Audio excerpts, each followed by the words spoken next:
So hello everyone, welcome po sa pangatlong araw ng ating daily devotions. And once again, if this is your first time, welcome po. My name is Pastor Bong Bailon of Real Life Christian Communities.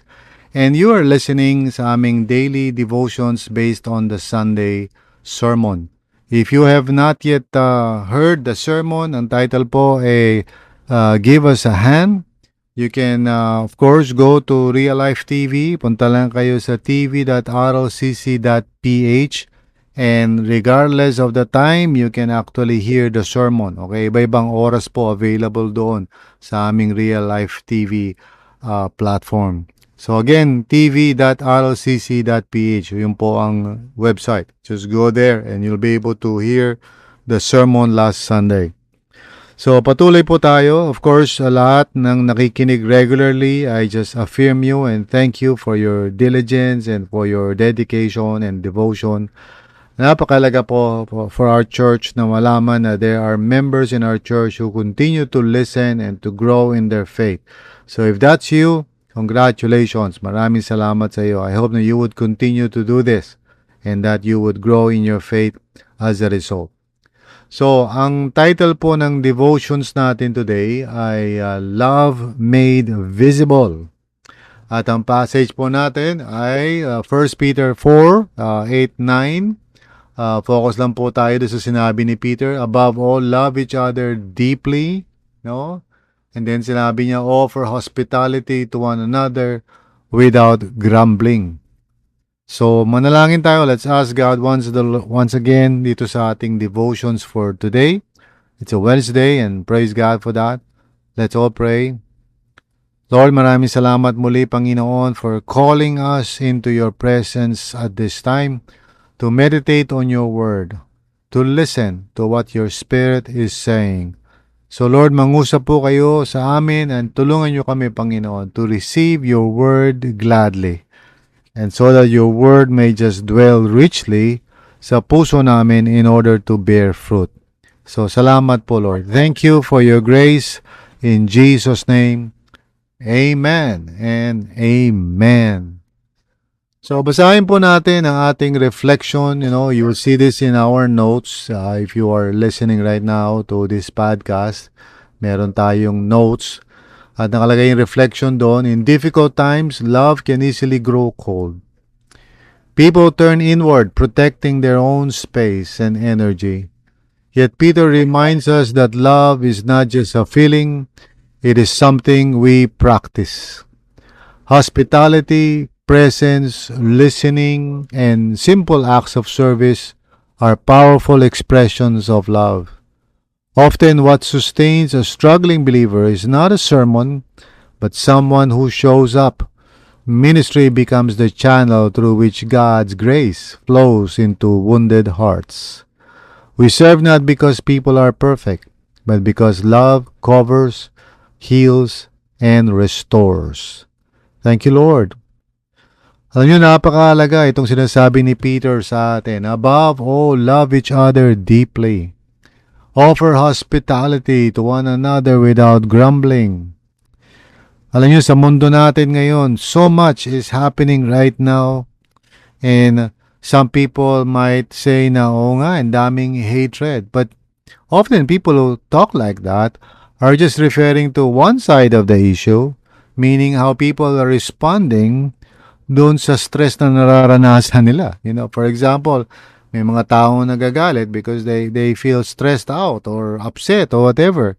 Ngayon, yung nagkukos ng upset, yung nagkukos ng stress, ayaw niya tingnan yung sarili niya kung paano siya yung nag-initiate noon o siya yung gumagawa na ikaka-stress ng ibang tao. Instead, ang nangyayari, sinisisi nila yung mga tao na i-stress kasi kumbaga, kayo kasi, ba't kayo na i-stress? So, it's a turnaround or a runaround kind of reasoning. And the world is like that. The world is full of people who are self-focused. Kahit na nakakasakit na sila ng kapwa, they don't even see it. At yung mga tao na nananakit ng kapwa, hindi rin nakikita. Basta siguro sinasabi lang natin, well, tama naman yung ginagawa niya, even if people are being hurt. So that's the kind of world that we live in, my friends. And here's the point. The church is not such a place. We are not to be like worldly people na walang pakialamanan. Sabi ni Peter, above all, no? Love each other deeply. So, hindi yung mababaw lang na pagmamahalan, but tunay na pagmamahalan na naggagaling kay Kristo Jesus na nagahari sa mga puso natin. How wonderful it would be if in the church people serve one another out of love. You know what? Ang daming mga tao na nangangailangan ng need, nalulungkot, dumaraan sa iba't ibang klase mga pagsubok sa buhay. And you know, the kind of thing na gusto kong makita sa RLCC is that each one, without being told, kusa lang, they would reach out. Once they find out na a friend or a member ng life group or somebody is going through something, they would reach out. Like right now, I can think of some people na hindi ko nakikita sa church. And if you're listening right now, kung may napapansin ka na hindi mo nakikita siya for several Sundays na, hindi siya present, would you allow the love of God to flow in and through you and just reach out to that person?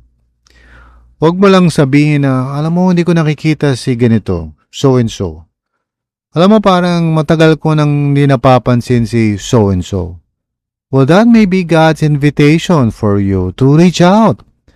And you don't have to have an official ministry or title. Huwag mo sabihin na, well, hindi naman ako naka-assign o wala naman akong designation. You see, Peter is not talking about such things. He's not saying, siguraduhin nyo na may title muna kayo, na meron kayong position sa church bago kayo kumilos. No, he's saying to everybody, look, love one another deeply. Just care for each other. Offer hospitality to one another. Open your heart, in other words. Huwag nyo i-close ang puso ninyo. You see, ito yung point ng ministry. Why should we serve, really? Why should we serve? Kasi everybody needs some kind of support from somebody. That is a motivational factor sa atin. We all need support. I mean, tayo mismo, personally. Huwag mong isipin na, wala namang bumibisita sa akin. Wala namang nangangamusta. Why don't you do that yourself muna? I mean, sabi ni Jesus yan, do unto others what you would want others to do unto you. So in principle, ganito yun. Instead of you thinking about, wala naman nagkikare sa akin, let me ask you, do you think it would be a good thing if somebody would care for you? Do you think it will be a wonderful thing if somebody would text you and say, hello, hi, how can I pray for you? Or I miss you, ilang Sunday ka na hindi na nakakapunta sa church. Is there anything going on in your life right now na you would want me to pray about? No? Kung meron kayong naaalaalang pangalan, most likely Holy Spirit yan. Most likely si Lord na nagre-remind sa iyo. So instead of parang setting it aside and dineded mo lang, o kaya magsasabi ka, uy, si ganito hindi ko nakikita, puntahan nyo naman. No, don't point to other people. Do it yourself. Let's minister to one another because everybody needs the support that each person needs talaga. So remember, hindi lang naman yung significance on time but the significance, or rather the support that everybody needs is really a signpost para sa atin to get involved. Once more, inuulit ko po, no need for titles, no need for official parang designation, pastor, hindi ko siya makakamusta kasi kayo na lang, kayo yung pastor come on, let's get out of that parang limitation. Hindi kinakailangan na yan ang maging paraan natin. We should be free to minister to one another. At alam nyo, I mean, talaga, why am I belaboring the fact na we should serve the Lord? Kasi daming tao nangangailangan di ba? Maraming tao merong need. And we're all called by God to meet each other's needs. Kaya ang daming one another sa Bible, love one another, care for one another, admonish one another. So many one another commands. And why is that? Okay? Because really the world is in pain. The world is, reeling in so much sorrow and pain and loneliness. So when people come to church, what do they experience? What do they get? more loneliness, more feeling parang walang, parang ano sila, invisible sila, more feeling na wala naman nakikare. Is that the will of God for us? Look, bakit tayo magsuserve? Because, there are a lot of people in need of support and love. That's the world that we live in right now. At ang church is parang, it's a hospital in a sense, It's a place where we find healing and restoration.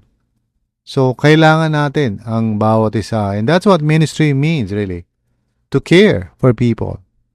And then to build them up, to help them to become healthy para they can serve the Lord also. And then they can join us to doing the ministry naman for others. It's a full circle. So, kung lahat po tayo ay gumagawa ng ministry, more and more, the world will look at us and say, wow, look at those people, how they care for one another, how they love each other. So, ito po ang calling natin. And hindi ko alam sa ibang church, hindi ko alam kung galing kayo sa ibang church, o hindi ko alam kung ano bang nasa isip nyo, but really, to be honest, my prayer is that RLCC would be a place of healing, a place of restoration, a place where people feel that they are loved, that they are accepted, that they are not judged or they are not rejected. Grabe ang sa mundo ngayon, yung so much rejection ng mga tao sa kapwa nila, minsan just because of the color of their skin o kaya yung legal status nila. Kasi parang yun lang talaga ang parang halaga ng tao, ano ba ang status mo? I pray that the church would be a place where people find love and acceptance and a sense of belonging, regardless of the color of their skin, regardless of the status, the official status nila sa government or whatever, that they would find in the church a place for hope and love and acceptance. Amen? So here's the suggested prayer natin sa ating devotional. Lord, soften my heart. Help me love deeply and serve willingly, even when it costs me time or comfort. Let your love flow through me. Amen. Yes, indeed. May the love of the Lord flow through us and each and every one of us. The time is right now. Hindi bukas, hindi the next day or 2 months from now. Now is the time. Let's support one another. And how much time ang kailangan? I mean, how much time for you to just reach out with a text via messenger to say, hi, I haven't seen you. Can I pray for you? Ganun lang, kasimple. Maybe you have a classmate or an office mate na nakikita mo na parang malungkot siya.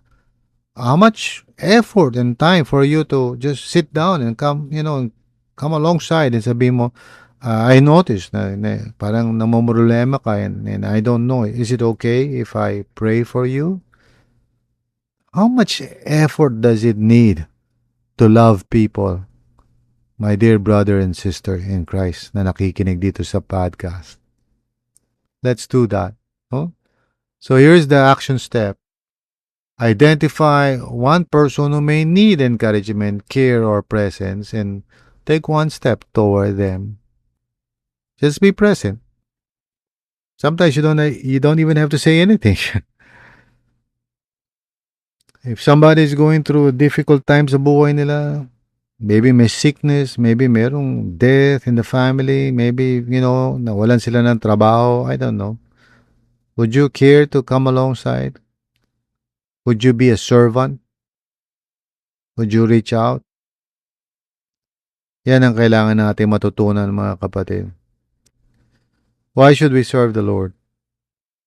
Well, unang-una yung significance ng time, pinag-usapan na natin yan. But more than that, yung support na kailangan ng bawat isa, it's glaring, it's obvious. Kitang-kita na, tayo mismo, nararamdaman natin yan eh. And I hope and pray that we would not wait for someone to do something na tayo mismo we can do something about. Amen? Challenge po sa atin lahat yan. Let's all pray. Lord, tulungan niyo kami, Panginoon, to be sensitive. To think about others, not just ourselves. to consider how people right now may be going through difficult times. Lord, tulungan mo kami na makaalis kami dun sa laziness, yung self-centeredness that we always parang tend to fall into. Minsan di naman sinasadya. We just are not in tune and attuned to the presence of the Lord. Tulungan nyo kami, Panginoon. Help us to pause enough to hear and to feel your heart for people. Fill us with your love, Lord. Fill us with your love so that we can love others. Thank you, Lord. It is in Jesus' name we pray this. Amen and amen. Kapatid, I hope and pray na as you're listening to these devotions, na mangusap ang Panginoon sa iyo. If you have not been serving the Lord, maybe it's time for you to do so. If you used to serve God, pero nanlamig ka for whatever reason, o naging busy ka, please come back. Serve again. And if you are serving the Lord right now, please do so with greater passion and love for people. Huwag lang kayo maging task-oriented. Do it because you love people. Amen? So God bless you once again. Seek first the kingdom of God, my dear brothers and sisters. Pumunta tayo sa Church Center app. Tingnan natin yung nakasulat doon sa ating portal. Whether member tayo, worker, lay leader, or pastoral staff, let's do that. Let's visit the Church Center app and get our bearings for this week para maging productive po tayo. So God bless and take care always.